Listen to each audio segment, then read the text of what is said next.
రోజున చెప్పుకోబోయే అంశం ఏంటంటే పాపము వచ్చిన సత్యము అనే అంశం ఏదైతే ఉందో మనం ఎవరో ధ్యానిద్దాం. ప్రభు చిత్తం అయితే అది ఒక 2 వారాలు నేను ఒకరు వస్తే ఇక్కడికి ఆ 2 వారాలు కూడా దీని గురించి మనం ఆలోచిద్దాం. పాపము అనే అంశం గురించి మనం ఆలోచిస్తున్నాం.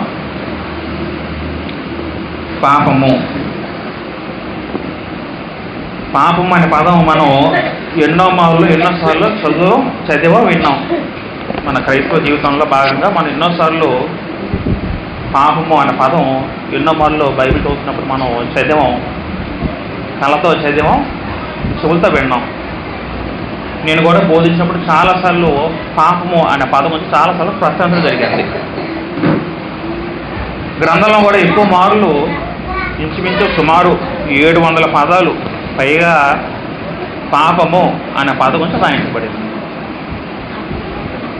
అయితే మనం పాపం అంటే ఏంటో అనేది మనం సంపూర్తిగా తెలుసుకునే ప్రయత్నం చేద్దాం.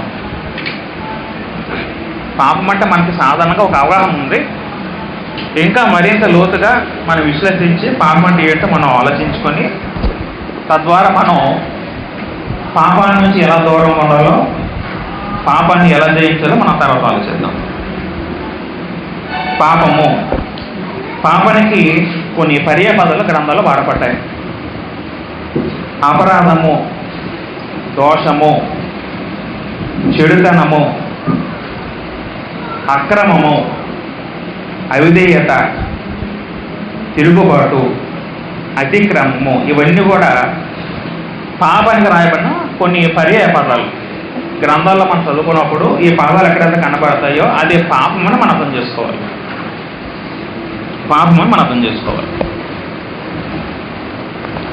పాపము భయంకరమైనదా కాదా అంటే భయంకరమైనది. ప్రపంచంలోనే భయంకరమైనది ఏదైనా ఉందంటే ఫస్ట్ ప్లేస్ మనం ఎవరికి ఇవ్వాలంటే పాపానికి ఇవ్వాలంటే.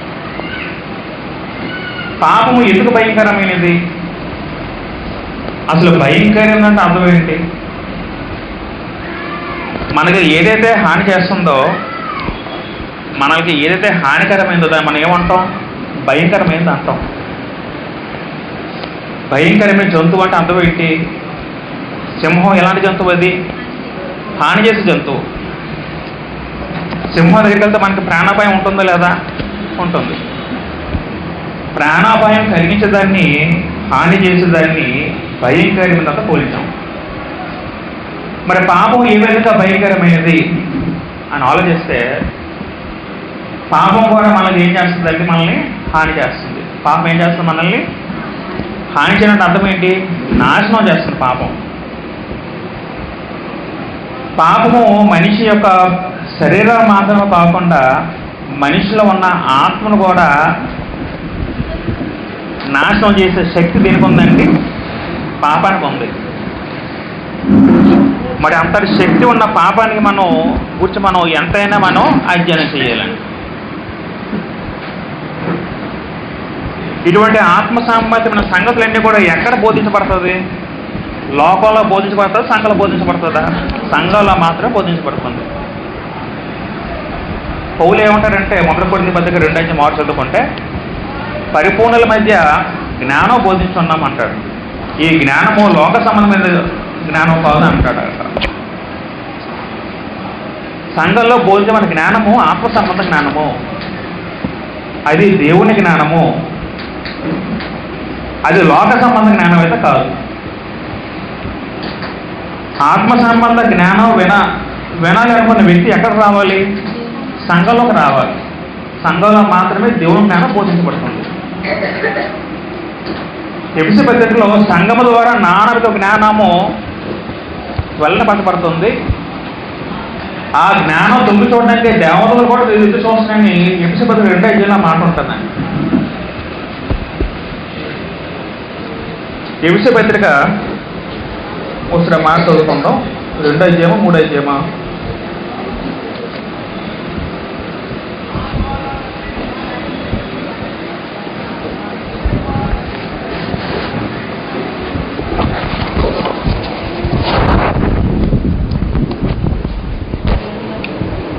ఎక్కడ ఉందా మధ్య వచ్చినాం? ఒకసారి మీరు చచ్చిన వారే ఉండగా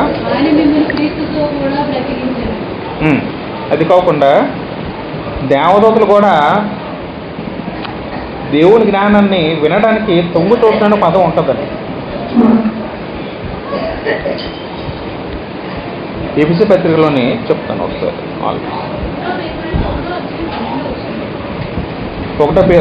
ఎఫెసీ పత్రికలో ఉంటుంది చూడండి. ఎఫెసీ పత్రిక లేదా ఎన్నో వచ్చిన మొదటి పేతురా మొదటి పత్రిక కాదు,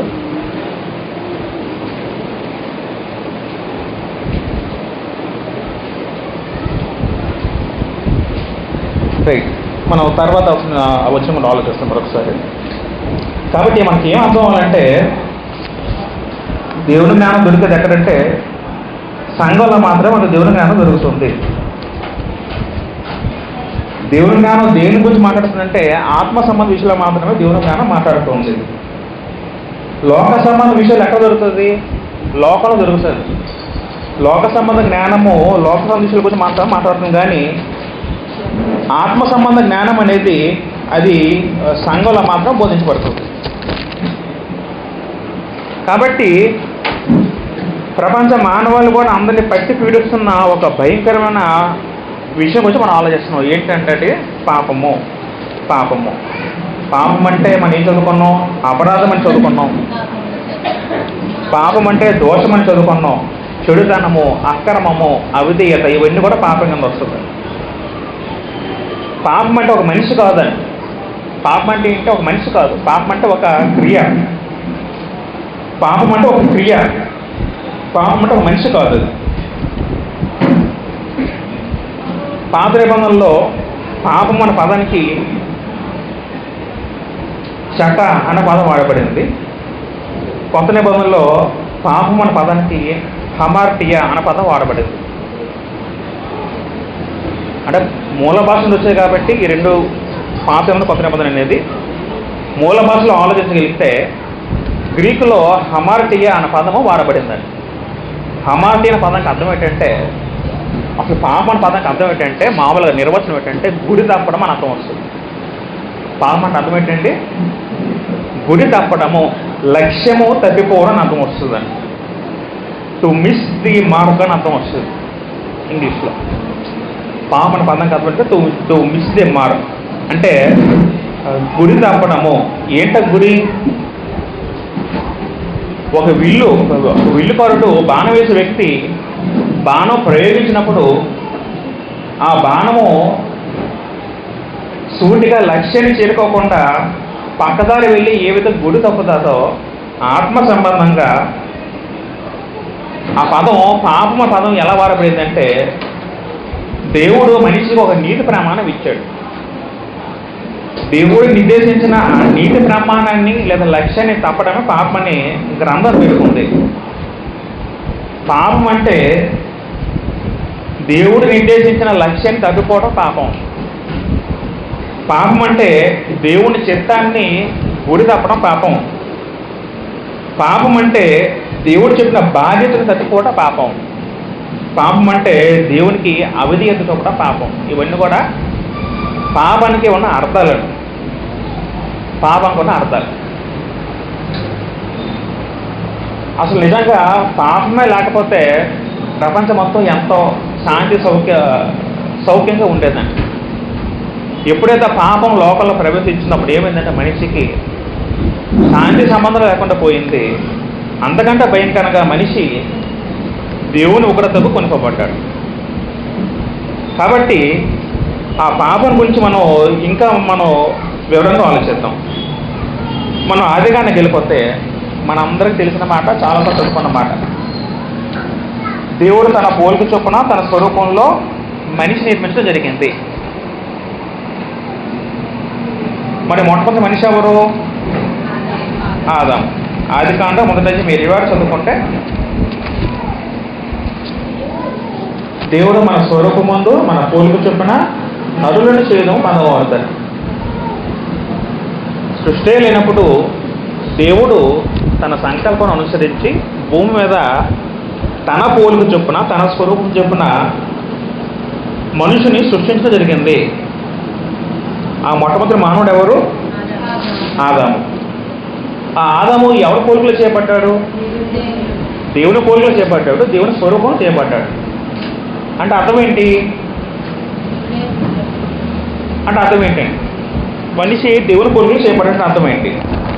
దేవుడు ఏవైతే స్వరూపం కలిగి ఉన్నాడో అదే స్వరూపం ఎవరు కలిగి ఉన్నాడు? ఆదాము కలిగి ఉన్నాడు. మరి దేవుడు ఏ స్వరూపం కలిగి ఉన్నాడు? దేవుడు ఆత్మస్వరూపి. యోహాను సువార్త 4:24 చదువుకుంటే దేవుడు ఆత్మ కనుక పదం ఉందని. దేవుడు ఎలాంటి వాడు? ఆత్మ. ఆత్మ అంటే అర్థం ఏంటి? కంటికి కనబడేది, అదృశ్యమైనది అర్థం. ఆత్మ అంటే నిత్యమైనది, ఆత్మకి చావు ఉండదు. మరి మనిషి దేవుడు పోలి కాబట్టి మనిషి కూడా ఏముంది? మనిషి కూడా ఆత్మ ఉంది. కాకపోతే మనిషి భూమి మీద ఉన్నాడు కాబట్టి భూమి మీద ఆత్మని ఏం చేసినట్టే దేవుడు ఆ మనిషికి ఆత్మక వర్తనంగా దేహాన్ని ఇచ్చాడు. మనలో ఏముంది? ఆత్మ ఉంది. ఇది దేహం అయితే దేహంలో ఆత్మ ఉంది. ఈ దేహం ఎక్కడి వరకు పనికి వస్తుందంటే భూమి మీద మాత్రమే దేహం ఉంటుంది తప్ప పైన ఉన్న పరలోకంలో కానీ కింద ఉన్న మృతుల లోకంలో కానీ అక్కడ దేహంతో పని లేదు. మనిషికి దేహం ఎక్కడ అవసరం? భూమి మీద మాత్రమే దేహం అవసరం. దేవుని పోలికలో దేవుని స్వరూపంలో మనిషి నిర్మించినప్పుడు దేవుడు ఆత్మే అన్నాడు, అది కూడా మనిషి కలిగి ఉన్నాడు. తర్వాత దేవునికి ఉన్న బుద్ధి ఆలోచన కూడా మనిషి కూడా సేమ్ బుద్ధి ఆలోచన ఉంది. దేవుడికి ఉన్న లక్షణాలు ఏమవుతున్నాయి అది కూడా మనిషి కలిగి ఉన్నాడు. దేవుడు ప్రేమ కలవాడు అన్నాడు, మనిషి కూడా ప్రేమ ఉంది. దేవుడికి జ్ఞానం ఉంది, మనిషి కూడా దేవుడంత జ్ఞానం లేకుండా పరిమిత జ్ఞానం ఉంది. దేవునికి ఏ విధంగా భావోద్వేగాలు ఉన్నాయో మనిషి కూడా ఏమున్నాయి? భావోద్వేగాలు, ఫీలింగ్స్, ఎమోషన్స్ ఉన్నాయి. అంతేకాకుండా మనిషి మాత్రమే దేవుడితో సంబంధం కలవాడు. అది కేవలం మనిషికి మాత్రమే సాధ్యం. మాట్లాడే సామర్థ్యం ఎవరికొంది భూమి మీద జీవకోటిలో? మనిషికి మాత్రమే ఉందని. జంతువులు కానీ, పక్షులు కానీ, సముద్రంలో ఉన్న చేపలు కానీ వారు మాటలు సంభాషించలేవు. దేవుడితో సంభాషించగలిగే ఆ సామర్థ్యము, దేవునికి ప్రార్థన చేసే సామర్థ్యం ఎవరు కలిగి ఉన్నాడు? మనిషి మాత్రం కలిగి ఉన్నాడు. ఇవన్నీ కూడా దేవుని స్వరూపంలో మనిషి చేపట్టినట్టు ఇవన్నీ మనకు గుర్తు రావాలి. దేవుడు మనిషి ఆత్మే ఉన్నాడు దేవునిలాగా.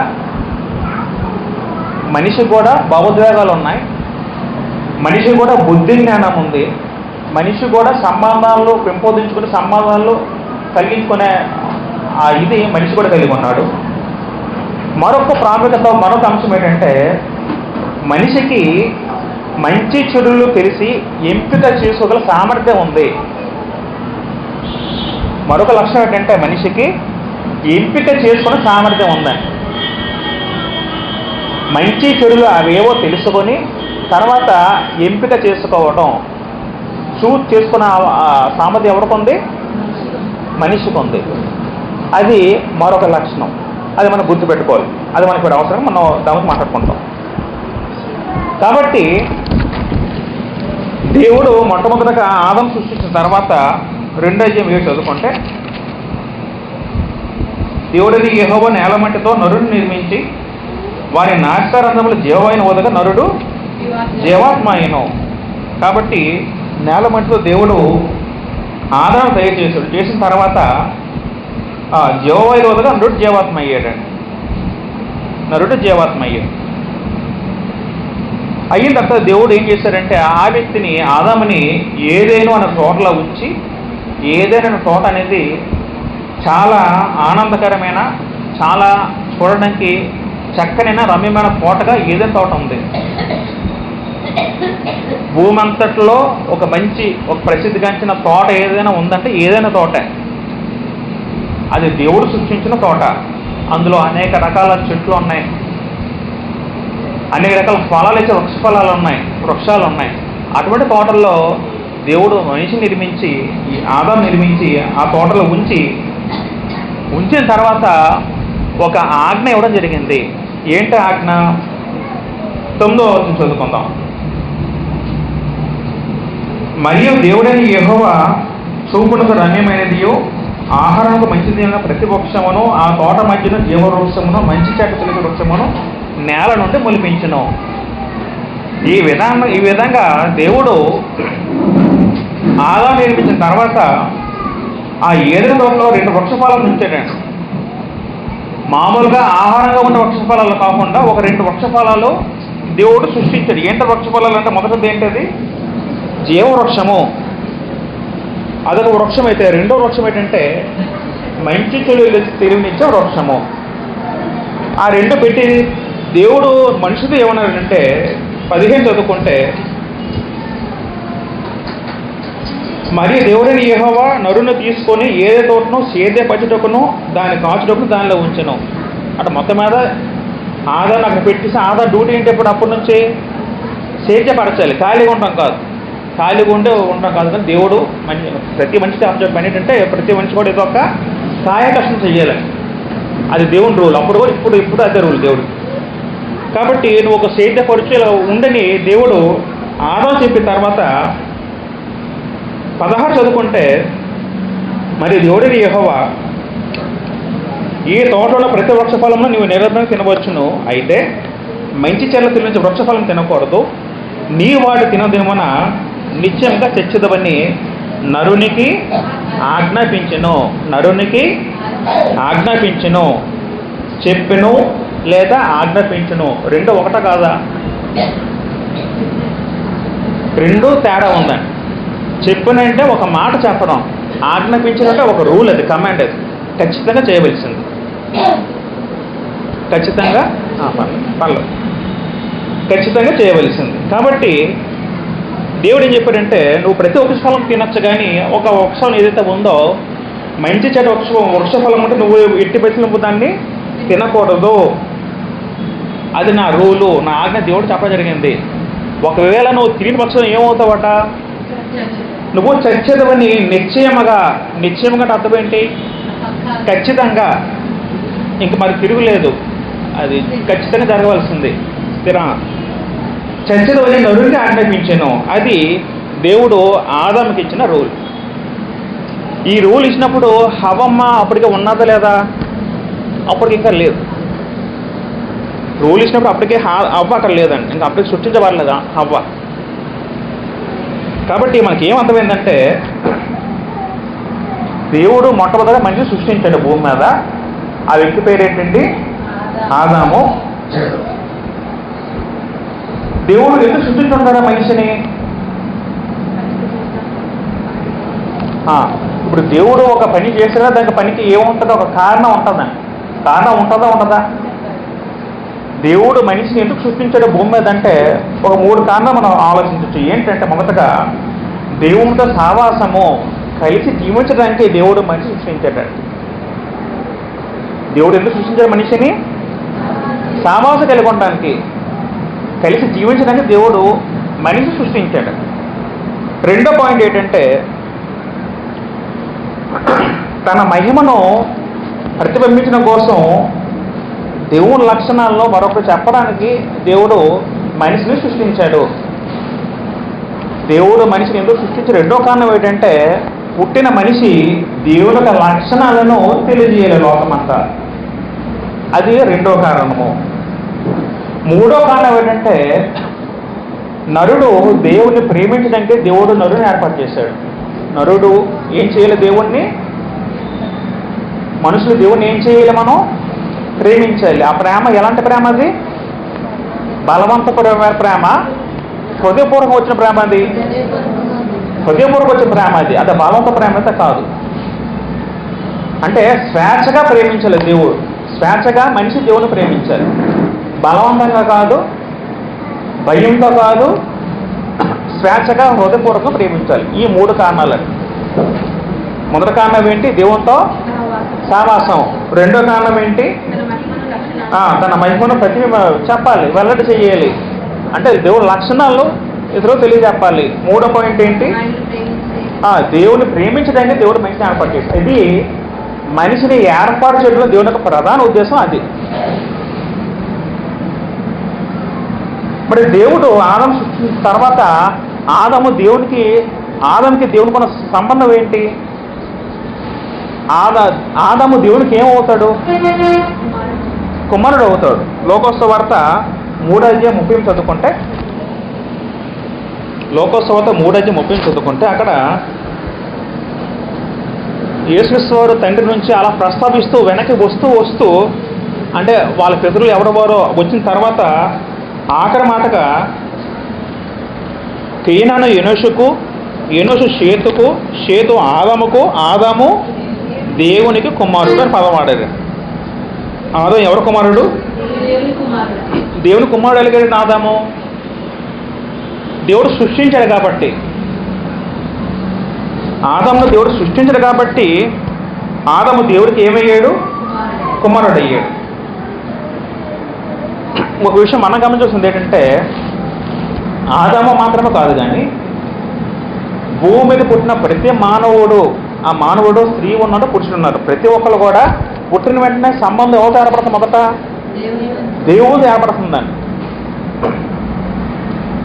పుట్టిన తర్వాత ఏ బిడ్డైనా సరే ఈయన మీ తల్లి, ఈయన మీ తండ్రి మన అంతా భౌతికంగా, కానీ అంతకన్నా ఫస్ట్ రిలేషన్ ఏంటో ఒక పుట్టిన ఒక వ్యక్తికి, బిడ్డకి దేవుడితో రిలేషన్ అనేది ఏర్పడుతుంది. ఎందుకు ఏర్పడుతుంది?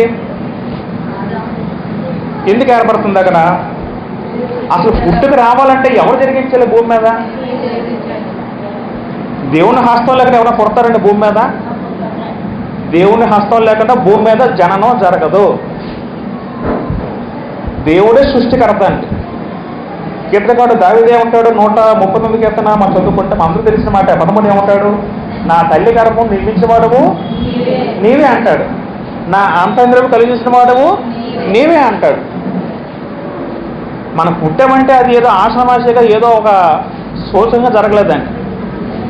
పుట్టిన ప్రతి మానవుడు కూడా దేవుని చిత్తం మేరకు పుడుతున్నాడు.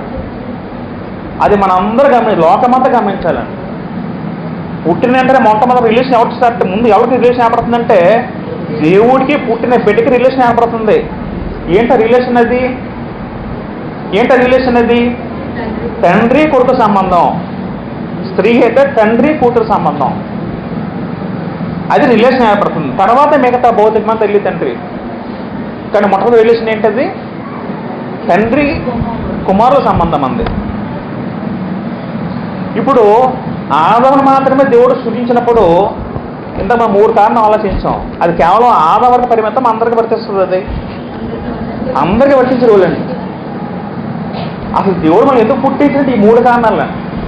ఏంటో 3 కారణాలు? తనతో సమాసం చేయడానికి, దేవుని మహిమపరచడానికి, తర్వాత దేవుడిని ప్రేమించడానికి మనం పుట్టామండి. అది ప్రధాన కారణం అండి. కానీ లోపల దాన్ని గ్రహించిందా? తొలి గ్రహించారు అసలు? ఈ 3 పక్కన పెట్టిందండి. అసలు ఆ 3 ప్రధాన విషయాలు. అసలు ఆ 3 లేకపోతే దేవుడు సృష్టించడం కదా మనిషిని. కానీ మనిషి ఏం చేశాడు? అవన్నీ పక్కన పెట్టేసి తన స్వార్థంగా ఆలోచించుకునే, తన గురించి, తన కుటుంబం గురించి స్వార్థపూర్తిదేవుడు మనిషి. అయితే మనం ఇక్కడ చూసినప్పుడు మన ఆదాము మీదకి వస్తే, ఆదాము చేసిన తర్వాత హవ్వని దేవుడు సృష్టించడం జరిగింది. ఆదాము పక్కన తీసి హవ్వని సృష్టించడం జరిగింది. తర్వాత వాళ్ళిద్దరి మధ్యనే ఎవరు వచ్చారు? సాతాను వచ్చాడు. సర్పరూపంలో ఎవరు వచ్చారండి? సాతాను వచ్చాడు. సాతాను ఏం చెప్పాడు? 3:2 మాటలు ఏముంటుంది అక్కడ? 3:1 చదువుకుంటే, దేవుడిని యెహోవా చేసిన సమస్త భూజంతువులకు సర్పము యుక్తిగలదై ఉండెను, అది ఆ స్త్రీతో ఇది నిజమా? ఈ తోట చెట్లలో దేని ఫలములనైనా మీరు తినకూడదని దేవుడు చెప్పాను అని అడుగుతాను. కాబట్టి సాతాను ఏం చెప్పాడు స్త్రీతో? దేవుడు చెప్పాడా మీతోని? దేవుడు తినకూడదని చెప్పాడా? చెప్పిన తర్వాత అవును స్త్రీ అంటది 2వ వచనంలో, మాకు దేవుడు చెప్పాడు, ఎందుకంటే మీరు చావకుంటున్నట్లు, మధ్య వచనము, మీరు చావకుంటున్నట్లు వాటి తినవద్దనే పదం ఉంటుందండి. వాటిని ముట్టకూడదని చెప్పింది సర్పంతో నేను. వాస్తవానికి దేవుడు ఆదంతో చెప్పినప్పుడు హవ్వ అప్పుడు లేదు. మరి హవ్వకి ఎవరు చెప్పారు? ఆదము చెప్పుకుంటాడు. దేవుడు చెప్పాడు ముట్టకూడదు, తినకూడదని. కాబట్టి ఆ మాట హవ్వకు తెలుసు. తెలిసిన తర్వాత సాతాను ఏం చేశాడంటే కొన్ని అబద్ధాలు చెప్పి మోసపూచి హవ్వను ఏం చేశాడంటే పండు తినేలా ప్రేరేపించాడు. తర్వాత ఏమైంది? హవ్వ ఏం చేసింది? ఆ పండు తినడం స్టార్ట్ చేసింది. పండు తిని తర్వాత ఏం చేసింది? ఆ పళ్ళు ఎవరికి ఇచ్చింది? ఆదాంకి ఇచ్చింది. అయితే ఈ సిచ్యువేషన్లో మొట్టమొదటగా పండు తినింది ఎవరు? హవ్వ, ఆదామా? హవ్వ. ఇప్పుడు సాతాను మొదట హవ్వ దగ్గరికి వచ్చాడా, ఆదాం దగ్గరికి వచ్చి ఉంటాడా? ఆదాం దగ్గరికి వచ్చి ఉండొచ్చు, కానీ ఆదాము పట్టించుకోలేదు. తర్వాత ఎవరి దగ్గరికి వచ్చాడు? హవ్వమ్మ దగ్గరికి వచ్చాడు. హవ్వమ్మ ఏం చేసింది? విన్నది. విడినప్పుడు ఏమైంది? అంతవరకు పండు దిక్కు చూడని హవ్వమ్మ సాతాను ఆ పండు తింటే మీరు దేవతలు అయిపోతున్నాం కానీ అప్పుడు హవ్వమ్మకి పండు ఎలా కనబడింది? చాలా రమ్యంగా, ఇంకా అందంగా కనబడింది. అప్పుడు ఏం కోరిక పుట్టింది? ఆ పండు తినాలని దురాశ పుట్టింది. దురాశ పుట్టింది. తర్వాత ఏం చేసింది? పండు తినండి. అప్పుడు ఏం జరిగింది? పండు తినడం వల్ల ఏం జరిగింది? అంతకంటే ముందు ఏం జరిగింది? పండు తినడం వల్ల ఏం జరిగింది? పాపము జరిగింది. పండు తినడం వల్ల ఏం జరిగింది? పాపం అంటే ఎంత మనం ఏం చదువుకున్నాం? పాపకు అర్థం ఏంటి? టు మిస్ ది మార్క్, గురి తప్పడము అని అర్థం ప్రాథమికంగా. దేవుడు ఏం చెప్పాడు? తినద్దని చెప్పాడు. అదే ఆజ్ఞ. ఇప్పుడు హవ్వమ్మ ఏం చేసింది? ఆజ్ఞని బ్రేక్ చేసింది. ఎలా బ్రేక్ చేసింది? తిన్నది. తినద్దు చెప్పిన దేవుడు హవ్వమ్మ ఏం చేసింది? తినింది. అంటే ఆజ్ఞని ఏం చేసింది? ఆవిడ అతిక్రమించింది. ఆజ్ఞ అతిక్రమమే. ఆ మాట ఎక్కడ ఉంది? మొదటి యోహాను పత్రిక 3:4 చదువుకుందాం.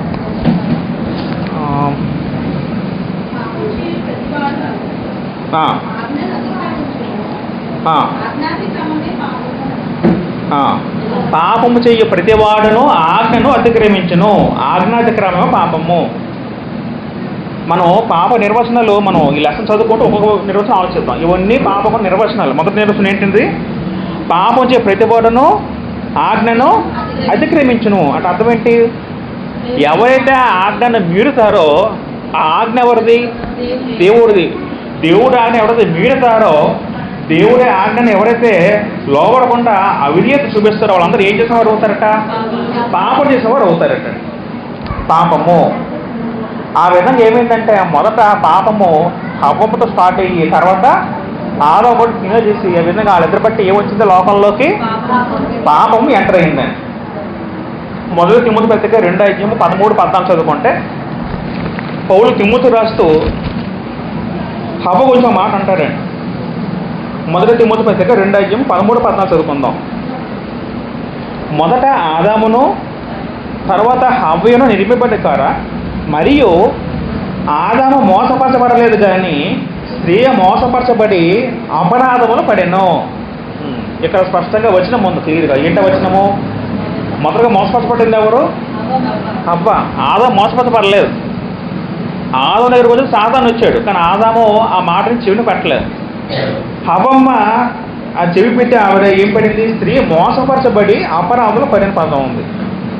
కాబట్టి ఆ విధానం బట్టే కొత్త నిబంధనలో దేవుడు స్త్రీలకి మాట్లాడే అధికారం కానీ న్యాయకర్త కానీ దేవుడు ఇవ్వలేదండి. దేవుడు ఇవ్వకూడదు. కారణం ప్రధానం ఏంటంటే స్త్రీ మోసపరచబడి వెళ్ళింది కాబట్టి దేవుడు న్యాయకర్త పదమని దేవుడు స్త్రీకి ఇవ్వలేదండి. 2 కొరింథీ పత్రిక 11:3 చదువుకుంటే 2 కొరింథీ పత్రిక 11:3 చదువుకుంటే సర్పము తన కుయుక్తి చేత హవ్వను మోసపరిచినట్లు మీ మనస్సులను చెరపబడిన పదం ఉంటుందండి. అక్కడ సర్పం ఏం చేసింది? హవ్వమ్మని మోసం చేసింది. ఎలా మోసం చేసింది? అబద్ధం చెప్పి మోసం చేసిందండి. సర్పం అబద్ధం చెప్పింది లేదా? హవ్వమ్మతో చెప్పింది. కొంచెం నిజం కొంచెం అబద్ధం మిక్స్ అయి చెప్పింది. కాబట్టి మోసం చేసే ముందు ఏం జరుగుతుంది? అబద్ధం జరుగుతుందట. అబద్ధం మోసం పక్కపక్కన ఉంటాయండి అక్క చెల్లెల్లాగా. కాబట్టి ఈ విధంగా వాళ్ళిద్దరూ ఆ పండు తిన్న తర్వాత వాళ్ళకి అప్పుడు ఏమొచ్చిందంటే మంచి చెడ్డ జ్ఞానం వచ్చిందండి. ఏమొచ్చిందంటే వాళ్ళకి? మనం ఇందాక ఒక మాట ఆలోచించాం. దేవుడు మన స్వరూపం పోలికలో ఒక లక్షణం, మరొక లక్షణం మనం ఇందాక ఆలోచించాం. లాస్ట్ పాయింట్ ఏంటంటే మంచి చెడు తెలిసి కూడా ఎంపిక చేసే సామర్థ్యం మనిషికి ఉందని. అది దేవుడికి ఉంది. ఆ లక్షణము, ఆ స్వరూపము మనిషి కూడా వచ్చింది. ఏంటి సామర్థ్యం అది? మంచి చెడు తెలిసి ఎంపిక చేసుకోవడం సామర్థ్యం. ఎంపిక చేసుకోవడం అంటే ఏంటి? చూస్ చేసుకునే సామర్థ్యం ఎవరికి ఉంది? మనిషికి ఉందని. ఇక్కడ పాపము ఎలా జరిగింది? ఈ పాపంలో హవ్వమ్మ ఒక ప్రమేయం ఉందా లేదా సాధన చేయించడా? పాపం అంటే మన విషయం అర్థం అవ్వాలని. ఒక పాపంలో చేసిన వ్యక్తి యొక్క బాధ్యత ఉందా లేదా? పాపంలో ఉంది, ఖచ్చితంగా ఉందండి. ఖచ్చితంగా అక్కడ బాధ్యత ఇరువురికి ఉంటుందండి. ఎవరికి ఉంటుంది? చేసిన వ్యక్తికి ఉంది, శాతానికి ఉందని. కాబట్టి పాపానికి మరొక నిర్వచనం మనం చదువుకోగలిగితే యాకోబు పత్రిక 1వ అధ్యాయము 14-15 మాట ఉంటుందండి. యాకోబు పత్రిక 1వ అధ్యాయము 14-15 వచ్చి చదువుకుంటే, ప్రతివాడును తన స్వకీయమైన దురాశ చేత ఎడవబడి మరులు కొలపబడిన వాడై శోధించబడును. తర్వాత 15, దురాశ గర్భము ధరించి పాపము కనుక పాపం పరిపక్వమై మరణమును కనును. కాబట్టి పాపానికి ఉన్న రూల్ ఏంటంటే మొదట దురాశ, తర్వాత శోధన. దురాశ ప్లస్ శోధన = పాపము. పాపంలో సాధన ప్రమేయం ఏంటి? సాధన ఏం చేస్తాడు? మనల్ని శోధిస్తాడు, లేకపోతే ప్రేరేపిస్తాడు. మనం చేసిన పని ఏంటి? మనలో దురాశ. దురాశ అంటే అర్థం ఏంటంటే తృప్తి పడని చెడ్డ కోరిక అని అర్థం వస్తుంది అండి. దురాశ అంటే తృప్తి పడని చెడ్డ కోరిక. ఆ దురాశకి సాధన ఒక శోధన తోడైతే ఏమవుతుంది? పాపం అవుతుంది. అది పాపంకు నిర్వచనం. పాపకు ఉన్న ఒక రూల్ ఏంటంటే, దానికి డెఫినేషన్ ఏంటంటే దురాశ ప్లస్ శోధన = పాపము. మరి శోధించేవాడేవాడు మనిషికి? సాతాను. దేవుడు శోధకుడు కాదు, సాతానే శోధకుడు. సాతానికి ఉన్న అనేక పదాల్లో ఒక పదం ఏ పదం ఉంటుందంటే శోధకుడు అని పదం ఉంటుందండి. మత్తయి బదులు ఒక మాట ఉంటుంది. శోధకుడు అంటే అర్థం ఏంటి? శోధించేవాడు శోధకుడు. అంటే సాతాను ఏం చేస్తాడు? మనిషికి శోధిస్తాడండి. మనిషి ఏం చేస్తాడు? దాన్ని ఇంప్లిమెంట్ చేస్తాడు. కార్యరూపం జరిగించేది మనిషి అయితే శోధించేవాడు సాతాను. ఇక్కడ మనిషి యొక్క బాధ్యత ఉందా లేదా? పాపంలో ఉందండి. ప్రతి పాపం వెనుక మనిషి యొక్క బాధ్యత ఉంది. మనిషి యొక్క బాధ్యత ఉంది. మనిషి బాధ్యత లేకుండా పాపం లేదండి. మనిషి తన పాపానికి తానే బాధ్యుడు. చాలామంది అనుకోవచ్చండి, అసలు దేవుడు ఎందుకు సృష్టించి ఉంటాడు ఆ వృక్షఫలంలో? అసలు ఆ మంచి వృక్షఫలం లేకపోతే ఏముంటుంది కదా అనుకోవచ్చు మనిషి. ఒకప్పుడు నేను అనుకున్నాను, అసలు వృక్షఫలం మొలిపించకపోతే దేవుడు ఆ ఏదైనా తోటలో వాళ్ళ పాప పడే అవకాశం ఉంటుంది నేను అనుకోవాలనుకున్నాను. ఇక్కడ మనం ఒక విషయం ఆలోచించాలండి. దేవుడు మనిషికి ఏమి ఇచ్చాడు? స్వేచ్ఛ సంకల్పం ఇచ్చాడు, ఫ్రీ విల్ ఇచ్చాడు. వాడు చెప్పిన మాత్రం మనం ఎందుకు తినాలి పండుని? అంతే కదండి. మన దేవుడిని నిందించే బదులు, దేవుని గురించి ఆలోచించే బదులు, దేవుడు పెట్టకపోతే అసలు పాపం ఉంటుంది కదా ఆలోచించిన బదులు అసలు మనం ఎందుకు తినాలి పండుని?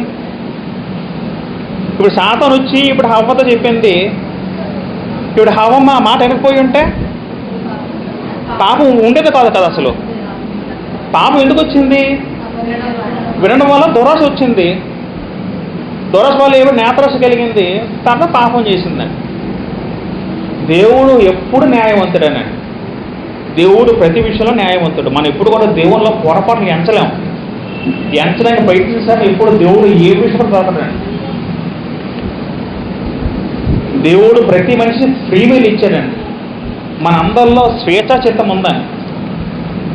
ఏది ఎంచుకోవాలో, ఏ దారిలో వెళ్ళాలో, ఏ మార్గంలో వెళ్ళాలో, దేన్ని చూజ్ చేసుకోవాలో లైఫ్లో ప్రతి మనిషికి దేవుడు ఆ ఫ్రీ విల్ ఇచ్చాడండి. దేవుడు ఆ ఫ్రీ విల్ ఎప్పుడు అడ్డుకోడండి. అది మన అందరిలో ఉన్న స్వాభావిక లక్షణం అండి. మన చేతిలో ఉందండి. ఏదో ఎంపిక అనేది మన చేతిలో ఉందండి. మనం చాలాసార్లు అనుకుంటాం కొన్నిసార్లు, వాళ్ళ వల్ల మనం ఈ పాపం చేయాల్సి వచ్చింది, వీళ్ళ వల్ల ఈ పాపలు పడిపోయి అనుకుంటూ ఉంటాం. కానీ అసలు పాపం చేసింది వాళ్ళ మనమే. మనిషి స్వభావం ఏంటంటే తన పాపాన్ని గ్రహించడండి. ఇప్పుడు కూడా మనిషి ఎప్పుడు కూడా తన పాపాన్ని చేసిన ఒప్పుకోడండి. మనిషి ఏం చేస్తాడు? పక్క వాళ్ళని తోసేస్తాడండి. ఇప్పుడు ఆదాము దగ్గరికి దేవుడు వచ్చి నువ్వు ఎంతకాలంగా భయపడతావు, సిగ్గుపడతావు, ఏం చేసావంటే అప్పుడు ఆదాం ఏమన్నాడు? నువ్వు ఇచ్చిన స్త్రీయే నాకు ఫలాలు ఇచ్చింది అంటారు. కానీ మరి తిన్నాడు ఫలాలు. అవ్వమ్మ ఇచ్చినప్పుడు తినేం చేయాలి? తినకుండా ఉంటే మనం బాగున్నాం. తీసినందుకు ఏం చేశాడు? సామాన్య నేర తప్పు చేస్తున్నాడు. అయితే ఒక విషయం మనం గమనించేది ఏంటంటే, పండు తినకముందు వాళ్ళ స్థితి ఎలా ఉంది? ఆదాము హవ్వది వాళ్ళకి మంచి చెల్లు తెలియకుండా పవిత్రమైన స్థితిలో ఉన్నారండి. వాళ్ళు ఉంటుంది బట్టలు లేకపోయినా సరే వాళ్ళు ఎలా ఉన్నారు? వాళ్ళు పవిత్రంగా ఉన్నారండి. మన ఇంట్లో చిన్నపిల్లలు ఉంటారు. చిన్నపిల్లలు మనకు సాధారణ బట్టలు వేయడం తిరుగుతూ ఉంటారు. వాళ్ళకి ఏమైనా కపటం ఉంటుందా? వాళ్ళ దోషం ఉంటుందా? అటువంటి నిర్దోషం స్థితి ఎవరు ఉన్నారండి? ఆదాము హవ్వ ఉన్నారు. ఎప్పుడున్నారు? పండు తినక ముందు ఉన్నారండి. పండు తినక ముందు వాళ్ళకున్న స్థితి ఎలా ఉందంటే దేవునితో సంపూర్ణ సహవాసం ఉందండి. దేవునితో ఏముంది? దేవునితో స్వయంగా మాట్లాడే ఇది వాళ్ళ తిరిగి దక్కిందండి. పండు తినక ముందు వాళ్ళకి ఆనందం ఉంది, మనసులో ఆనందం ఉంది, హ్యాపీనెస్ ఉంది, ఒక అశాంతి లేదు, అసమాధానం లేదు. తర్వాత పండు తినక ముందు వాళ్ళకి దోషారోపణ మనస్సాక్షి ఉంది. పండు తినక ముందు నిర్దోషత్వం పవిత్రంగా ఉంది. అది వాళ్ళ స్థితి పండు తినక ముందు. పండు తిన్న తర్వాత ఏమైంది? మంచి చెట్ల జ్ఞానం తెలిసింది. తెలిసినది ఏమైందంటే వాళ్ళకి సిగ్గు వచ్చింది, భయం వచ్చింది, అంతకంటే ఎక్కువగా అపరాధ భావం వచ్చింది. తర్వాత ఏమొచ్చిందంటే ఆత్మీయ మరణం వచ్చిందండి. ఏమొచ్చిన తర్వాత? ఆత్మీయ మరణం వచ్చిందండి. నిజంగా ఆదాము హవ్వ పండు తినకపోయి ఉంటే వాళ్ళు నిరంతరం హ్యాపీగా పిల్లలు కనేసి అప్పటి నుంచి భూమి మొత్తం దేవుని పిల్లలకు నిండిపోయి ఉండేదండి. పరలోకంలో ఉండేది భూమి. ఎప్పుడైతే ఆజ్ఞను అతిక్రమించారో పాపం రావడం వల్ల ఏమైందంటే లోకంలో ఆశీర్వాదం బదులు శాపం వచ్చింది. ఏంటో శాపం అంటే? మరణం వచ్చిందండి. ఆ మరణం ఎలాంటి మరణం? అది 2 మరణాలు వచ్చేయండి. నువ్వు నిత్యంగా చచ్చేదని దేవుడు చెప్పినప్పుడు వెంటనే చనిపోలేదు. అది 2వ మరణం సంబంధించి ఆత్మీయ మరణం సంబంధిస్తే భౌతిక మరణం వచ్చింది, 2వ మరణం ఆత్మీయ మరణం వచ్చిందని. ఆత్మీయ మరణం అంటే అర్థం ఏంటంటే దేవుడి నుంచి నిత్య ఎడబోవటం అని అర్థం వస్తుందండి. అంటే దేవుడు లేని చోటు, దేవుడు లేని చోటు ఎక్కడ ఉంటుంది? నిత్య నరకం అండి. దేవుడు లేని చోటు ఎక్కడ ఉంటుంది? నిత్య నరకం. కాబట్టి దేవుడితో సహవాసం పోయింది, దేవుని నుంచి ఎడబాటు అయిపోయారు, దేవుని యొక్క శాప ప్రభావం లోనయ్యారు. ఏంటంటే నిత్య నరకం లోనైపోయారు. ఎందుకు దేవుడు ఒక పాపానికి ఎందుకు అంత శిక్ష అంటే అది దేవుడి నీతుల భాగమే ఉంది. దేవుడు ఎలాంటి వాడు? ఇంకా దేవుడు ఎలాంటి వాడు? దేవుడు రోషం గలవాడు, దేవుడు పరిశుద్ధుడు, దేవుడు పాపము లేనివాడు, పాపము చెయ్యనివాడు దేవుడే. అసలు దేవుడికి పాపం అంటే తెలియదు. దేవుడికి మంచి చెల్ల జ్ఞానం ఉందా లేదా? దేవుడికి జ్ఞానం ఉందా లేదండి? కానీ దేవుడు ఎప్పుడు మంచి చేస్తాడు, చెడు చేస్తాడా? ఇప్పుడు ఆదికాండము 3:22 చదువుకుంటే దేవుడు అంటే ఒక మాట ఆలోచిద్దాం. అప్పుడు దేవుడైన యెహోవా ఇదిగో మంచి చెడ్డలను ఎరుగునట్లు ఆదాము మనలో ఒకరి వంట ఆడిన పదం ఆడుతాడు. ఈ మాట దేవుడు అంటాడు. మంచి చెడ్డలు ఎరుగునట్లు అంటే అర్థం ఏంటి? మంచి చెడ్డలు మనకి ఎలాగైతే తెలుసో అంటే కుమారుడు పరిశుద్ధాత్మ మాట్లాడుతూ యెహోవా దేవుడు అదేవిధంగా ఆ లక్షణం ఎవరు కలిగి ఉన్నారట? ఆదాము కలిగి ఉన్నాడు. అంటే మనుషులందరికీ ఏం తెలుసు? మంచి చెడుకి జ్ఞానం తెలుసు. దేవుడు కూడా మంచిది జ్ఞానం తెలుసు. కానీ దేవుడు ఇప్పుడు ఏం చేస్తాడు? మంచి చేస్తాడు. ఆయన చెడు అంటే తెలియదు, చెడు చేయడం రాదు ఆయనకి. అది ఎగ్జాంపుల్ ఎవరు? యేసుక్రీస్తు వారే. యేసుక్రీస్తు భూమి మీదకి వచ్చాడు. ఆయనకి మంచి చెడ్డ జ్ఞానం ఉందా లేదా యేసుక్రీస్తు వారికి? ఉంది. ఉన్నా సరే ఆయన ఎప్పుడు మంచి, ఆయన ఎప్పుడు చెడ్డదని ఎప్పుడైనా చేశారు? ఆయన ఎప్పుడైనా ఒక్కనాడు కూడా చెడ్డదని ఎందుకు చేయలేదంటే ఆయనకు స్వాభావిక లక్షణం అది దైవత్వం అండి. అది దైవత్వము. దైవత్వం అంటే అర్థం ఏంటంటే పాపం చేయకుండా ఉండదు దైవత్వము. దేవుని గుణలక్షణం కలిగి ఉండదు దైవత్వం. కాబట్టి దేవుడికి ముందే తెలుసు మనిషి ఒక చెట్టు పెడితే వాళ్ళ పండు తింటానని తెలుసు. దేవుడు భవిష్యత్ జ్ఞానం బట్టి తింటే వాళ్ళు పాపులు అవుతారని తెలుసు. దేవుడు జగత్ పునాది వేయకూడదు మునిపై ఇవన్నీ గ్రహించి ముందుగానే మళ్ళీ వీటికి విడివిడిగా పాపని ముందుగా యేసుక్రీస్తుని పంపడం కూడా అవంతా కూడా సంకల్పంలో భాగమే ఉంది. కానీ అప్పటి నుంచి ఏమొచ్చిందంటే లోకంలో పాపం ఎంటర్ అయ్యింది. పాపం ఇప్పుడు లోకంలో ఉంది. పాపానికి దారి ఇచ్చింది ఎవరు? ఆదాము. రోమపత్రిక 5:12 చదువుకుంటే, రోమపత్రిక 5:12 చదువుకుంటే ఇట్లుండగా ఒక మనుషుని ద్వారా పాపము ద్వారా మరణమును లోకంలో ఎలా ప్రవేశించునో అని పదం ఉంటుందని. ఎవరో మనుషుడు ఎక్కడ? ఆదాము. ఆదాము ద్వారా లోపలికి ఏమొచ్చింది? పాపం వచ్చింది. అంటే పాపం అంటే ఎలాగొచ్చింది? జన్మపాపం కాదు అక్కడ. ఇప్పుడు ఒక స్కూల్లో ఒక క్లాసులో ఎగ్జామ్ అవుతుంది. ఒక వ్యక్తి చీటీ పెట్టి కాపీ కొడుతున్నాడు, దొరికిపోయాడు. తర్వాత ఏమవుద్ది? అది చూసి ఇంకోటి ప్రాక్టీస్ చేస్తారండి. అదేవిధంగా ఆదాము ద్వారా లోపలికి వచ్చి పాపం వచ్చిన అర్థం ఏంటంటే ఆదాము ద్వారం తెచ్చాడు, ఆ అవిధేయతని ప్రతి ఒక్కరు ఫాలో అయ్యాడండి. అవిధేయతను అందరూ ఏం చేశారు? అది ఫాలో అయ్యి దాని ద్వారా ఏమవుతుందంటే పాపం ద్వారా మరణము.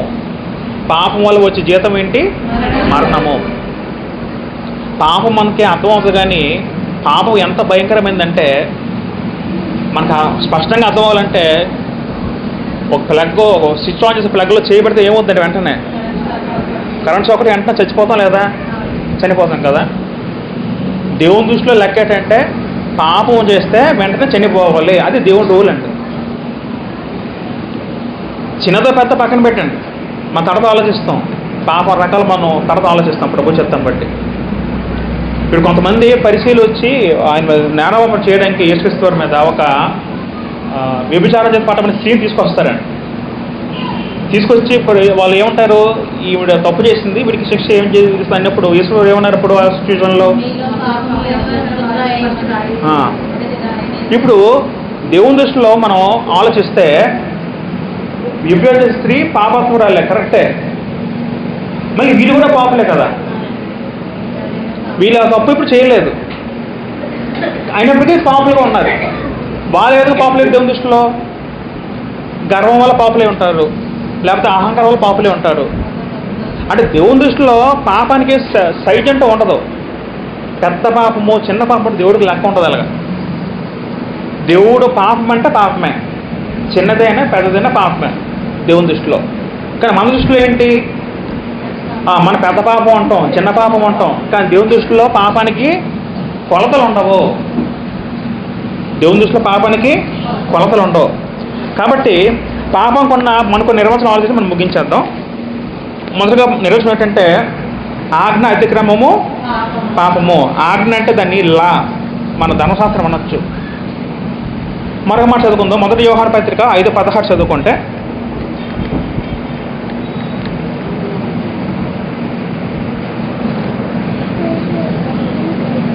సకల దుర్నీతియు పాపం అంటారండి. అక్కడ సకల దుర్నీతియు పాపమని గ్రంథం మనకి పేర్కొంది. దుర్నీతి అంటే అర్థం ఏంటి? నీతి కానిది, నీతి లేనిది పాపము. నీతి కానిది, నీతి లేనిది పాపము. నీతి అంటే ఏంటి? దేవుని దృష్టిలో సరైన విధంగా జీవించడం నీతి. మరి నీతి మనం ఎలా కొనుక్కుంటాం? మరి ఆ నీతిని ఎవరు చెప్పాలి? దేవుడే చెప్పాలి. ఎలా చెప్పాడు? మనకి ధర్మశాస్త్రం ద్వారా, వాక్యం ద్వారా చెప్పాడు. ఇప్పుడు పాత నిబంధనలు ఇశ్రాయేలుకి ధర్మశాస్త్రం ఇచ్చిన తర్వాత దేవుడు చెప్పిన మాట ఏంటంటే, ద్వితీయోపదేశకాండము 6:20 చదువుకుంటే, ధర్మశాస్త్రం ఇచ్చిన తర్వాత ఇశ్రాయేలుకి దేవుడు ఇచ్చిన మాట ఏంటంటే, మన దేవుడని యెహోవా మనకు ఆజ్ఞాపించినట్లు ఆయన సన్నిధిని ఈ సమస్తమైన ఆజ్ఞలను అనుసరించి మనం నడుచుకున్నప్పుడు మనకు నీతి కలుగున పదం ఉంటుందండి. నీతి ఎలా కలుగుతుందట? దేవుని ఆజ్ఞలను అనుసరించి నడుచుకున్నప్పుడు నీతి కలుగుతుందట. నీతి, దుర్నీతి. నీతికి వ్యతిరేకమైన దుర్నీతి. నీతి ప్రకారం ప్రవర్తించేవాడు పాపం చేయనివాడు, నీతి ప్రకారం జరిగించినవాడు పాపం చేయవాడు. అందుకే ధర్మశాస్త్రం లేని అన్ని జనుల గురించి రోమపత్రిక 2వ అధ్యాయం మాట్లాడుతుంది. ధర్మశాస్త్రం లేకుండా అన్ని జనులు వాళ్ళకి ఎలా తీరుస్తాడు దేవుడు? మనస్సాక్షితో దేవుడు తీర్పు తీరుస్తాడు. ధర్మశాస్త్రం ఉన్న యూదులకి ధర్మశాస్త్రం తీర్పు తీర్చబడుతుందని. అంటే ప్రతి మనిషిలో దేవుడు ఏం పెట్టాడు? మనస్సాక్షి పెట్టాడండి. మనస్సాక్షిని దాన్ని పెట్టాడు. మనం చేస్తుంది తప్ప ఒప్పో ఎవరు తెలుస్తుందండి? ఎవరు మనం చెప్పాల్సిన పని లేదండి. మన మనస్సాక్షి మనతో గద్దెస్తుందండి. మన మనస్సాక్షి ఎప్పుడైతే గద్దెస్తుందో, దోష ఆరోపణ చేస్తుందో, అప్పుడు మనం నీతి కోల్పోయినట్టు. కాబట్టి రెండో మాట ఏంటంటే సకల దుర్నీతి పాపము. మొదటి మాట ఏంటంటే ఆజ్ఞను అతిక్రమించిన పాపము. ఆజ్ఞ అంటే ఏదంటే దేవుని వాక్యం అర్థం చేసుకోవాలి. మూడో మాట ఏంటంటే యాకోబు పత్రిక 4:17 చదువుకుంటే, యాకోబు పత్రిక 4:17 చదువుకుంటే, కాబట్టి మేలేంది చెయ్యి నిరిగియు అలాగూ చేయని వాడికి పాపము కలుగును. కాబట్టి మేలేంది చెయ్యి నిరిగియు అలాగూ చేయని వాడికి పాపము కలుగును అంటే అర్థం ఏంటి? పదానికి అర్థం ఏంటి? మేలు అంటే నీకు తెలుసు. ఒక వ్యక్తి అత్యంత అవసరంలో ఉన్నాడు, అది నీకు తెలుసు. మనం చూసి కూడా కనికరించకుండా సహాయం చేయకుండా ఉన్నప్పుడు మేలు చేయని స్థితి మనం ఉంటాం. ఆ స్థితిలో ఉంటే దేవుడు వాడిని ఎలా పెంచుతాడంటే పాపిగా ఎంచుతాడట. ఆదికాండం 4:7 చదువుకుంటే దీని రిలేటెడ్గా వచ్చిన ఉంటుందండి. ఆదికాండం 4:7 చదువుకుంటే,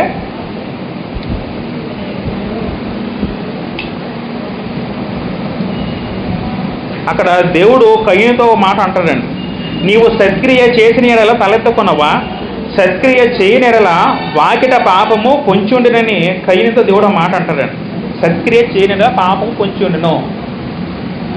హేబేలు అర్పణ దేవుడు అంగీకరించాడు, కయ్యను అర్పణ దేవుడు అంగీకరించలేదు.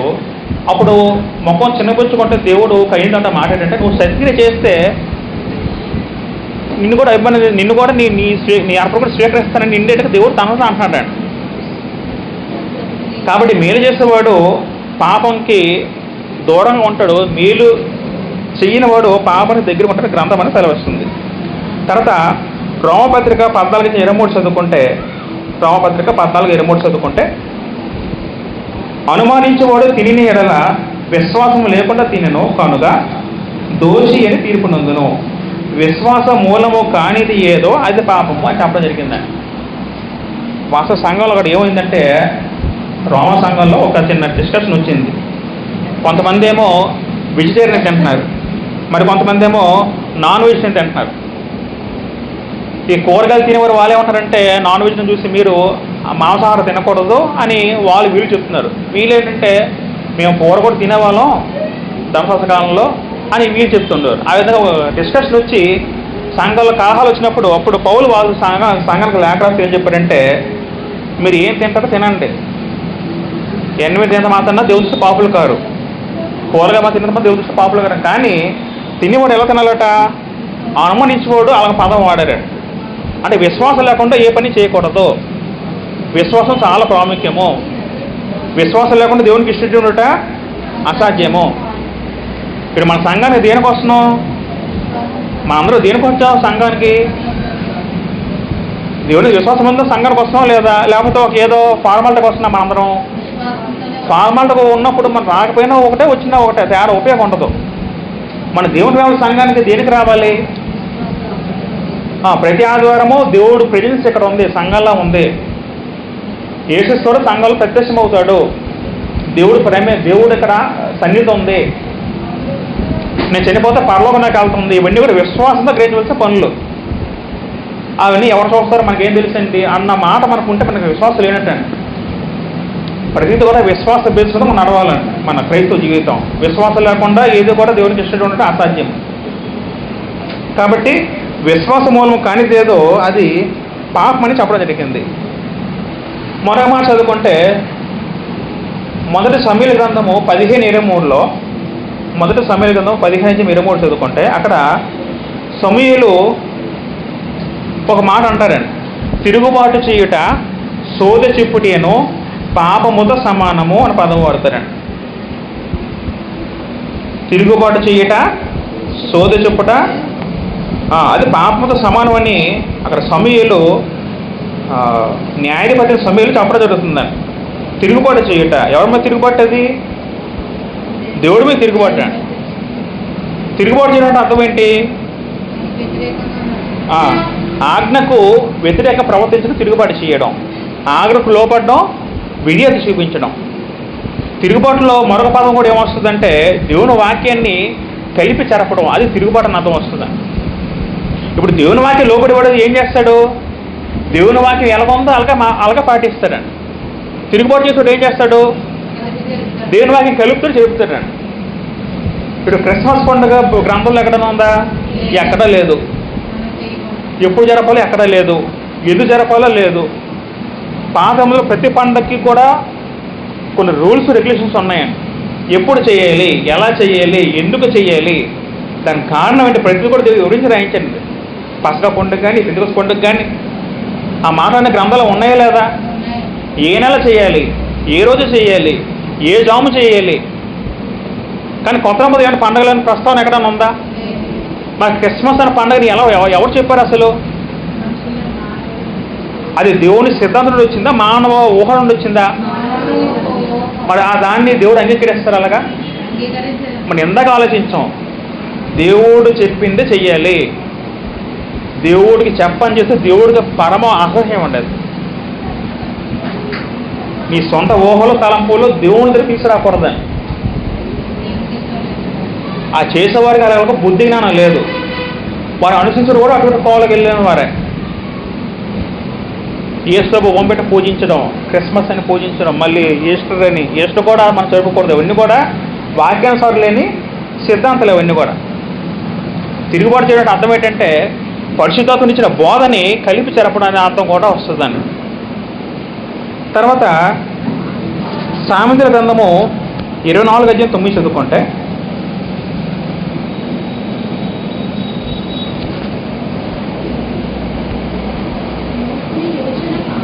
మూర్ఖుని యోచన పాపము. మూర్ఖుని యోచన పాపం అని అక్కడ సామెతల గ్రంథంలో 24:9 చెప్తుంది. అంటే మూర్ఖుడు అంటే ఎవరంటే బుద్ధిహీనుడు. వాళ్ళు దురాశలు మనసులో వస్తే ఆ దురాశ కూడా పాపని మనకి అక్కడ ప్రసంగిన సొలొమోను చెప్పడం జరుగుతుందండి. తర్వాత సామెతలు 14:21 ఆలోచిద్దాం. సామెతలు 14:21.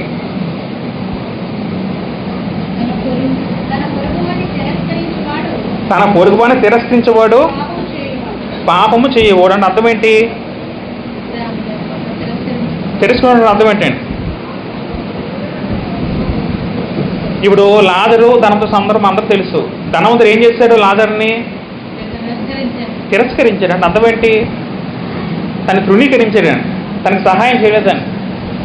తిరస్కరించడం అర్థం ఏంటంటే తను ఆపదలు కష్టాల్లో ఉన్నా పట్టించుకోకపోవడం, చేయగల సహాయం సామర్థ్యం ఉన్నా చేయలేకపోవడం, దాన్ని తిరస్కరించడం అర్థం వస్తుంది.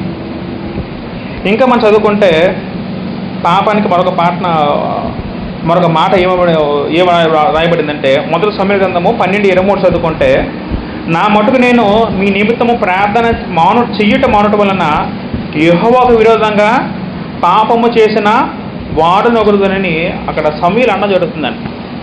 ప్రార్థన చేయకపోవడం కూడా పాపంతో పోల్చాడు సమూయేలు. ప్రార్థన చేయకపోవడం, ప్రార్థన మన ప్రార్థన చేస్తాం లేదు, ఎల్లప్పుడూ చేస్తున్నాం. చేయకపోతే ఏమవుద్ది? మనం డైలీ ప్రతిరోజు ప్రార్థన చేయకపోతే ఏమవుద్ది? అది పాపం కింద పరిగణించబడుతుంది. ప్రతి క్రైస్తవుడు కూడా ఎల్లప్పుడూ కూడా ప్రార్థన జీవితం కలిగి ఉండాలి. ఇన్ని మార్లనే లెక్కలేదు. గ్రంథం ఏం చెప్పేది? ఇన్ని మార్లని ఎడదెగక ప్రార్థన చేయమని చెప్పాడు పౌలు గారు. ఎడదెగక అర్థం ఏంటి? లెక్కలేనని నిత్యమని అర్థం వస్తుందండి. ప్రార్థన చేయవాడు ఎక్కడ పడతారట? ప్రార్థన చేయవాడు పాపాలు పడతారట. సాతాను ఏం చేస్తాడంటే సాధారణంగా మనిషిలో ప్రార్థన చేయకుండా ఉండడానికి సాతాను ఏం చేస్తాడు? ప్రార్థన చేయడం మనసు సాతాను కల్పిస్తాడండి. కాబట్టి అవన్నీ కూడా పాపానికి నిర్వచనాలు. ఆజ్ఞ అతిక్రమం పాపము, సకల దుర్నీతి పాపము, మేలిచి నిరిగి చేయకపోవడం పాపము, అనుమానించి విశ్వాసములను కానిదంత పాపము, తర్వాత మూర్ఖుని యోచన పాపము, ప్రార్థన చేయకపోవడం పాపము. ఇవన్నీ కూడా పాపకున్న నిర్వచనాలు. ఇప్పుడు ఒక వ్యక్తి పాపం చేస్తే ఎవరి విరుద్ధంగా పాపం చేసినట్టు? దేవుడికి విరోధంగా పాపం చేసినట్టు అండి. మన పాపం చేస్తే ఇప్పుడు నేను నా సహోదరు పాపం చేస్తే, ఇప్పుడు నేను ఉన్నాను, నా అన్నయ్య నేను దూషించాను అనుకోండి, నా అన్నయ్యని కొట్టాను అనుకోండి, అప్పుడు నేను పాపం ఎవరితో చేసినట్టు? మొదట మా అన్నయ్యతో చేసినట్టు. కానీ రెండోది ఏంటంటే దేవునితో చేసినట్టు అండి. మనం చేసిన ప్రతి పాపం కూడా దేవుడికి వ్యతిరేకంగా చేసినట్టు. అందుకే దావీదు ఏమంటాడు? కీర్తన 51:4 చదువుకుంటే, నీకు విరుద్ధంగా పాపం చేశాను అంటాడు. దావీదు చేసిన పాపం తన సొంత పాపం, హాని చేసిన ఊరే కుటుంబాన్ని. కానీ దావీదు ఏమంటాడు ప్రార్థనలో? నీకు విరుద్ధంగా చేశాను అంటాడు. తప్పిపోయిన కుమారుడు సందర్భంలో కూడా ఆ తప్పిన కుమారుడు లోక సువార్త 15:21 చదువుకుంటే అక్కడ ఏముంటుంది? అక్కడ చదువుకుందాం, మాట ముగించేద్దాం. లోక సువార్త 15:21 చదువుకుంటే,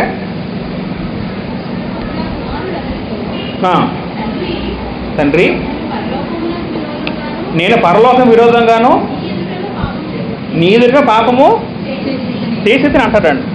కాబట్టి మనం పాపం చేస్తే పాపం ఎవరు విరోధం చేసినట్టు? ఎందుకు చేస్తున్నాడు? ఎందుకు అలా అవుతుందంటే, ముందు రిలేషన్ ఎవరికి? దేవుడితో. ఫస్ట్ రిలేషన్ మనకి దేవుడు, ఫస్ట్ రిలేషన్ మనకు ఏర్పడి ఫస్ట్ దేవునితోనే, ప్రతి మనిషి కూడా. కాబట్టి ఇదంతా కూడా పాపం గురించిన అధ్యయనం. ఇంకా ఉన్నాయి, మనం వచ్చేవాడు ప్రభు చిత్రంతో నేర్చుకుందాం. పాపం రకాలు ఏంటో అవి ఎలా జయించో మనం ఆలోచిద్దాం. కాబట్టి పాపం అనేది చాలా భయంకరమైందండి. పాపాన్ని ప్రతి ఒక్కరు కూడా చాలా సీరియస్గా తీసుకోవాలండి. మనకు చిన్న జబ్బు వచ్చినో చిన్న రోగం వస్తే వెంటనే ఆసుపత్రి పరిగెడతామని, ఎన్నో డబ్బులు చెల్లిస్తామని. అంతకన్నా భయంకర పాపం అండి. పాపం అనేది మీరు ఎలా ట్రీట్ చేయాలంటే, మనందరూ కూడా ఒక భయంకర క్యాన్సర్ వ్యాధులను ట్రీట్ చేయాలంట. కానీ ఎవరు కూడా అంత డీప్గా ఆలోచించమండి. చాలా నెగ్లెక్ట్ చేస్తూ ఉంటాం. మనకున్న ఆయుష్, మనకున్న జీవితకాలం చాలా పరిమితమైందండి. ఎప్పుడు ఎవరు ఉంటామో ఎవరు పోతామో తెలియదండి. చనిపోయే లోపు మన పాపంతో ఉండి చనిపోతే, పాపం కలిగి చనిపోతే మనకి నిత్య నరకం ఉంటుందండి. నిత్య నరకాన్ని అది మన ఊహ కూడా మనకు అందదండి. కాబట్టి పాపాన్ని మనం ఎవరైతే పాపానికి ఏమవుతారో పాపం బానిస అయిపోతారట. ఎప్పుడు కూడా పాపాన్ని మనం జయించే వరకు ఉండాలి తప్ప పాపం మనం జయించేదే ఉండకూడదట. ఎప్పుడు కూడా చాలామంది పాపం చేసి బానిస అయిపోతూ ఉంటారండి. ఒకరు మందుకు బానిస ఏమవుతాడు? మందు తాగి మందుకు బానిస అయిపోతాడండి. కొంతమంది ఆడవాళ్ళ మోహాల్లో పడిపోయి ఆడవాళ్ళు బానిస అయిపోతారండి. కొంతమంది బెట్టింగ్లు ఆడి బెట్టింగ్లు బానిస అయిపోతారండి. కొంతమంది అలా గేమ్స్ బానిస అయిపోతాయి. ఇవన్నీ కూడా పాపాలు. ఎప్పుడు కూడా మన క్రైస్తవులకి ఏంటంటే, మనం పాపాన్ని జయించాలి తప్ప పాపం మనం జయించబడకుండా మనం చూసుకోవాలి, జాగ్రత్త పడాలని. మరి పాపం దూరం ఉన్న మనమేం చేయాలండి? మన హృదయంలో దేవుని వాక్యం ఉంచుకోవాలండి. దేవుని వాక్యం ఉంచుకుంటే ఏమవుద్ది? మనం పాపం చేయమండి. దేవుని వాక్యం మన హృదయంలో ఏమవుద్ది? పాపం మనం తావేమో, పాపం చోటు ఇవ్వము. కాబట్టి ఈ జ్ఞానం అంతా మనకి ఎక్కడ దొరుకుతుంది? సంఘంలో మాత్రం దొరుకుతుందండి. మనం ముందు ఆలోచించాం. లోపల ఈ మాటలని ఎక్కడ చెప్తారా? చెప్పరు. ఎందుకంటే లోపం పాపం నిండు ఉంది. సంఘం మాత్రం ఇప్పుడు దేవునికి జ్ఞానం బోధించబడుతుంది. ఇంత మనం ఆలోచించిన మాట ఎక్కడ ఉందని ఎఫెసీ పత్రిక 3:9 మాట ఉంది. ఈ చదివి మనం ముగించేద్దాం. ఎఫెసీ పత్రిక 3:9 చదువుకుంటే, పరలోకంలో ప్రధానులకును అధికారులకును సంఘము ద్వారా తన యొక్క నానా విధమైన జ్ఞానము ఇప్పుడు తెలియబడవాలని ఉద్దేశించిన పదం ఉంటుందండి. పరలోకల ప్రధానకులు అధికారుల సంఘము ద్వారా అన్న పదం ఉంటుందండి. అంటే ఇది ఇప్పుడు కూడా సంఘంలో జ్ఞానము, ఈ దేవుని జ్ఞానం ఎక్కడ బోధించబడుతుందంటే సంఘం ద్వారా మాత్రమే బోధించబడుతుంది. కాబట్టి ఆ జ్ఞానము మన ఆత్మ సంబంధ జ్ఞానము, ఆ జ్ఞానం అనేది దేవుడు చెప్పిన జ్ఞానం. కాబట్టి ఇది